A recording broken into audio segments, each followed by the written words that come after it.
Hey, what's going on, guys? Sort of on a whim, I decided to make a GOAT format video today. Um, I've gotten good feedback on some of my prior GOAT format videos, so I wanted to take you guys through this deck here that I invented, innovated, whatever you want to call it. I call it Angel Chaos. Some people give it other names. But this deck has been it's kind of shaken up the format a fair bit. Um, like in the past year or so, I think it's kind of been like the hot new deck that people are talking about. I'm not gonna like try to say that it's like the best deck or anything. And now that it's kind of a known factor, I figured I'd take people through it. I was trying to keep it on the down low, but now, most people know about it. So for the people that don't, yeah, I figured I'd let you guys know what's up. So, um, from prior videos that I've made, people generally tell me that I make my videos too long. So I'm going to try to keep this one a bit on the short side, and I'm only really gonna talk about three things. One, the motivation for the deck, why I made this in the first place. Two, I'll take you through the unusual card choices, the ones people might have questions about, and then three, I'll talk about some of the matchups, some of the good ones, some of the bad ones.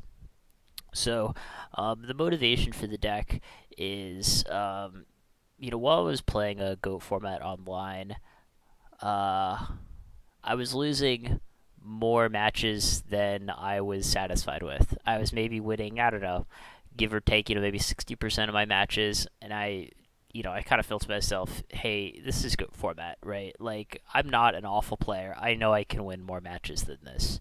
So, like, let's figure out how to do it. And what I realized, when it came down to it, is that there were really only two kinds of matches that I was losing, or two reasons that I was losing matches, depending on how the game played out. One way that I would lose is I would fall behind in the early game and just kind of get ran over. Like I would, have hands full of things like, Tsukiyomis and Metamorphoses and, Dust Tornadoes, cards that just don't really do a whole lot in the early game, and I would just get attacked by some things. And even if I wouldn't die immediately, I would just be so far behind that I couldn't catch up. Or it might be that maybe my opponent like sets a flip effect monster turn one, and I'm not able to push through it, and then the game gets out of control. So that's one way. The second way is that I would I would sometimes just get out card advantaged, right? Like in the mid or the late game, my opponent would just have more metamorphoses than I did, and I would just lose. So I thought to myself, okay, if I want to win more matches, I need to make a deck that has answers to those scenarios. I need to make a deck that has a really strong early game and is just going to have more card advantage than most of the other decks in the format. And that's how we got here. I kind of knew right away that I wanted to solve the card advantage aspect. I wanted to sort of go the route of Chaos Sorcerer. Um, like the meta had sort of evolved to the point. Oh, and I just realized that's a pun. Where like at first, like when Goat format first started, like when the revival started back in 2012, most people were playing like two metamorphoses, and then like Chris Perovic figured out that like, oh, if I just play like one more metamorphosis, I'm just gonna like I'm just gonna have more card advantage than them, and I'll win. Right, and same thing with Tsukiyomi, because some people are only playing like one Tsukiyomi. So he's just like, oh, people playing two metas, one Suku. I can just play three metas, two Sukus, and I'll just win on account of that. But eventually, it just got to the point where everyone was doing that, and then like it wasn't an advantage anymore, right? Like that doesn't mean you should go back to playing two and one. It just meant that like the meta had adjusted, and now you're like back to the point where you're winning around like half your matches because it just comes down to who draws the better combination of cards. So I realized that one way to get ahead of that curve would be to just have Chaos Sorcerer as like a fourth metamorphosis, so to speak. Um, but then that sort of brought me back to the problem of, well, wait, I also wanted my early game to be good. And all of the decks that played Chaos Sorcerer at the time were, most of them, they were also playing like Thunder Dragon, which is just horrible in the early game. And so I'm like, what am I going to do about that? And then, so kind of what happened is some people played a deck that was called Chaos Recruiter, which was basically just it had like no metamorphoses and it had like no thunder dragons and it played like chaos sorcerers and shining angels and mystic tomatoes, and that was how they were gonna like fuel their chaos sorcerer. So and it wasn't like super popular, but like one or two people played it and did fairly well with it. So I kind of took that deck and I was like, well, this deck seems all right. It's like a pretty decent aggro deck, but like it doesn't have a whole lot of card advantage.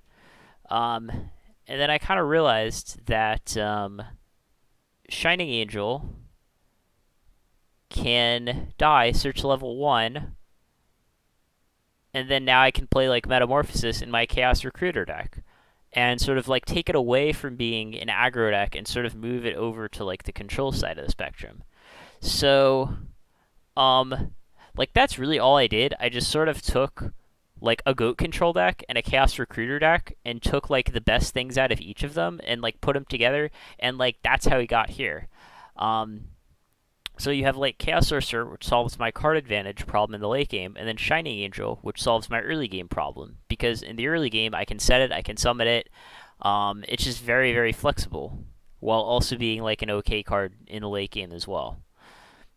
So that was like the motivation for the deck, and it did, it's done very well. I don't really need to tell people, I think, but it's become like a pretty big part of the meta. Um, so I've already described some of my card choices, but to follow up on some of the other ones, because some of them might seem weird. Obviously, we can understand why we have like Chaos Sorcerers and Shining Angels. That's like the whole premise of the deck.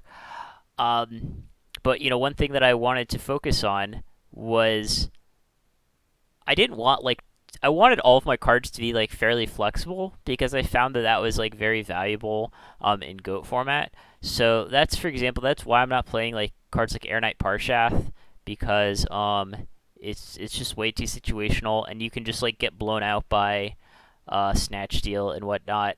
So like instead I'm playing cards like Skilled Dark Magician, which for the first few weeks of playing this deck I didn't have this card, but um and I was I hated Skilled Dark Magician for a while, just like conceptually, the fact that it was a level 4 vanilla. But it's actually really good, just because you can summon it, you can set it, you can like attack into Air Knights and trade with them, and like you can set it knowing that like not a lot of things in the format that aren't tribute monsters can just attack over it. So you can set it to like bait out, cross out, um, which is pretty nice.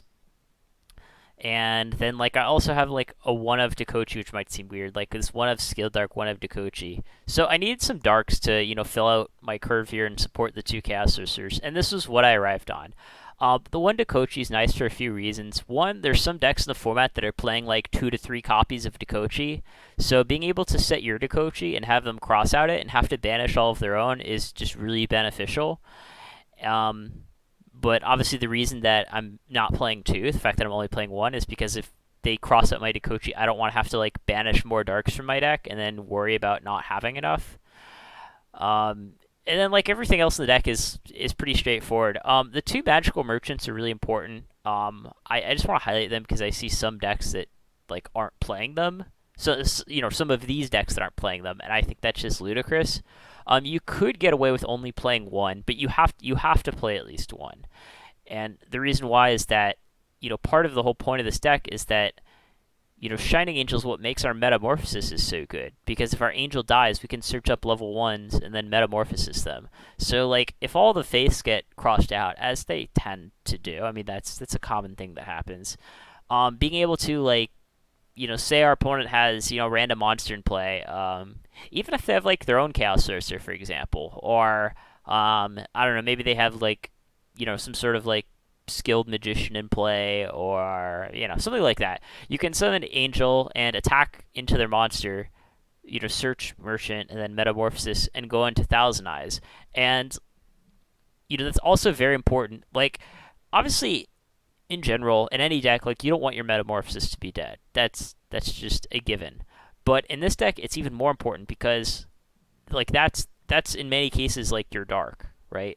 If you want to summon sorcerer, you need a dark in your grave. So being able to go angel, attack another monster, get merchant, metamorphosis for Thousand Eyes, and then if they kill it, now you have two lights and a dark in your grave. Like that's just huge. So that's why like you gotta play these merchants. Um, and everything else is like pretty straightforward. Like I said, two Tsukiyomis because it's 2018. Like you can't just get away with only playing one of those anymore. And like everything else here is just staple.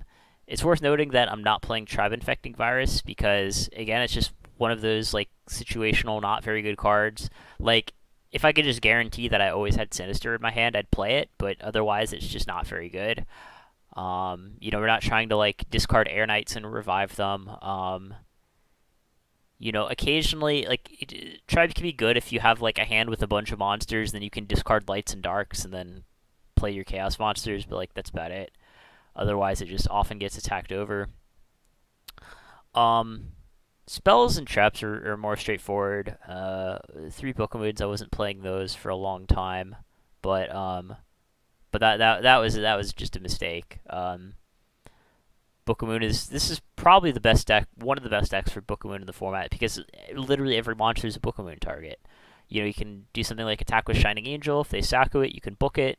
You can book your Chaos monsters to protect them from Snatch Steal or your opponent's Chaos Sorcerer, and obviously you can book their Thousand Eyes to stop it from sucking up your guy. So Bookamoon is just always good in this particular deck, and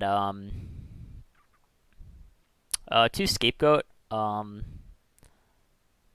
In this deck, it's not nearly as good as it is in like a traditional goat control deck. And it does sort of conflict with Shining Angel because if you have a Shining Angel in play and you activate goats, then they can attack over your angel and you can't search because you can't special summon. Um, but goats is pretty good otherwise, and like it kind of keeps your opponent honest. If they know that you're playing two Scapegoat, then they're not gonna like go balls to the wall as much and try to kill you. And occasionally like shit will happen, and maybe they'll cross out your merchant and your faith, and you just need the goats to make sure your metas are alive. I mean that's just kind of how it goes. All the other spells are staple. I am playing one Premature Burial and no Call the Haunted. The revival spells aren't nearly as good in the current meta now that like kind of everyone's playing Chaos. But there's a few decent targets. Like obviously using it on any of your Chaos monsters is good. Using it on like Shining Angel, DD Warrior Lady, Skilljack Magician, or Sangan, that's fine too. And like occasionally even like just doing something like Premature Magician of Faith and like Tsukiyomi to flip it back down is fine as well. Um, Obviously we got like the three staple traps. Two Sakuretsu armors. It's one of those things where in this type of deck it might seem like why are you playing this card, but it fills its role pretty well. For one, I think that Sakuretsu is just an underrated card in Go format in general. I mean, it was for a long time. I think now people are finally like coming around and realizing that it's actually really good. But you had some people like once we switched over to pre-Exarian saying like, oh, Sakuretsu's not good because no one's playing Exarian anymore. So like, what am I gonna Saku? But in developing this deck, something that I realized is that when you think about like things that can go wrong, like ways that we can lose. I mean, that was kind of the mentality that I was in before. I was thinking about all of the ways that I could lose a match of GOAT format, and then building my deck around preventing those things from happening.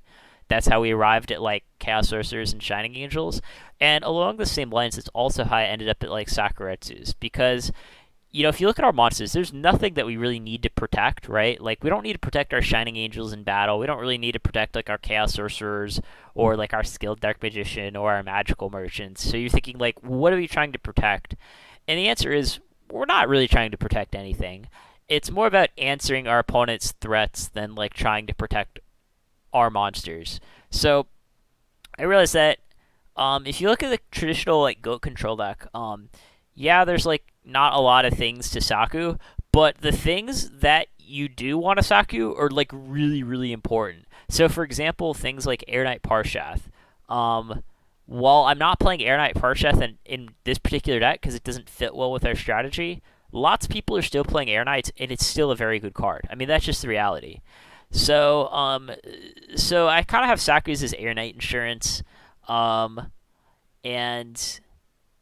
I also sort of realized that things like Kaiku, the Ghost Destroyer, and Azura Priest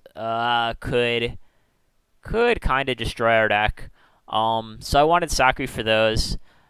Even like Tsukiyomi, Sakuing that is always good. Because people are gonna they're gonna Suku their Thousand Eyes and they're gonna attack with their Suku and then they're gonna flip back up their Thousand Eyes and Sakuing there is just really good. So as well as things that by protecting our monsters, I mean not really protecting our monsters, but protecting our life points really from these really important threats, it allows the games to go longer, and that's really where our deck shines, right? Like we're a control deck, a really really traditional control deck in the sense that we're just trying to answer their threats and get to the late game so we can just win on card advantage and just having better cards on average than our opponent. And Saku does that very well. Figure I'll briefly talk about side deck. I mean, really briefly, because the thing you have to realize about side deck is... Oh, well, I timed out. But anyways, the thing that you have to realize about side deck is the fact that it changes all the time depending on the meta. I know a lot of people say that, and I feel like sometimes that's kind of a cop-out answer. But for Go format, it really is true because the meta it changes all the time. Especially when we're talking online, where people can just change their deck, every 5 minutes if they want to. Whereas in real life, people might be limited more so on card availability. But mainly our side deck is just built to sort of answer the things that sort of the X factors that could give us some trouble. Nothing in our deck is here for goat control because that's what our deck is built to beat. So obviously we're not going to have anything in our side deck for that. So notably, Roulette Barrel's on our side. That's a Shining Angel target. Against any aggressive decks, we can bring it in. They attack over Angel, we search Roulette Barrel, turn it to defense, then just start killing their monsters. Blade Knight, another important one. Against the more flip effect heavy decks, and believe me, there are plenty of them. I'll often side out a Merchant for a Blade Knight against sort of the more flip heavy decks, and against the aggressive decks, we side out a Merchant for a Roulette Barrel. Makes sense, right? Royal Decree is a card I really like right now. That could change, but it's just good against a lot of things. It's good against the aggro decks, not Chaos Recruiter, but the really really aggro decks are shifting more towards the stun flavor with cards Solemn Judgment, Light of Intervention, Sakura to Armors, compulsory evacuation devices. So Decree is good against the aggro decks. And then on the other end of the spectrum, you have these really flip effect heavy decks with Tsukiyomi and Mask of Darkness, and Decree is really good against those too. And then of course Decree is also good against Burn at the same time. So that's 3 different decks that Decree is really good against. So that's why that's there. And then since we're bringing in Decrees against a lot of the aggro decks we play, we have Smash and Ground to take care of those same aggro decks.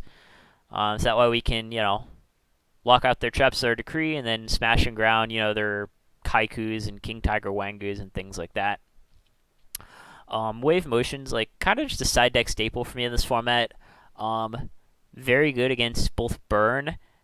If you're playing where rounds are timed, you can side it in when you're going into time. And then it can also be good against certain players that are just very, very defensive and don't play a lot of spell or trap removal. I found against one opponent in particular, Shining Blue Eyes, he just played very passively and didn't have a lot of spell or trap removal. So I would occasionally bring in waves against him and just catch him off guard. Mind Control is also kind of important right now. It's good against really any of the decks with lots of flip effects.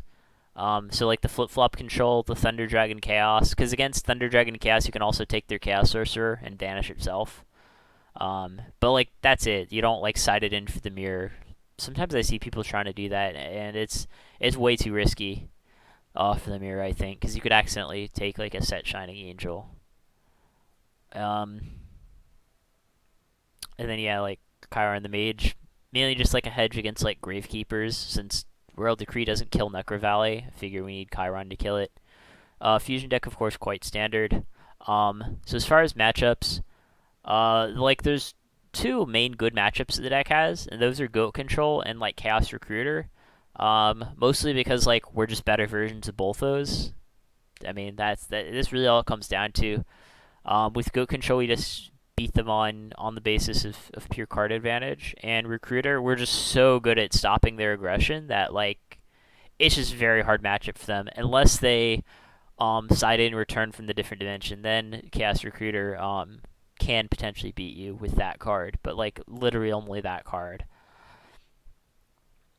Like a lot of Chaos Recruiter decks play like Creature Swap, for example, which is like pretty bad against us. Um, so yeah, like the hard matchups. The main one is like flip flop control that I found honestly.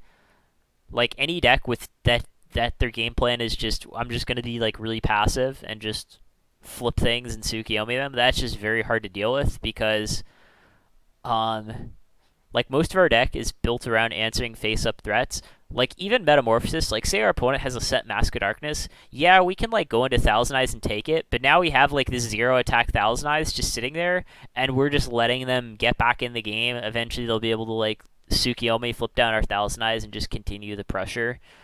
Um, so yeah, like that's really hard matchup, which is why against flip control we side in like 3 Decrees, 2 Mind Controls, and a Blade Knight. And even then, like I still don't think the matchup's very favorable.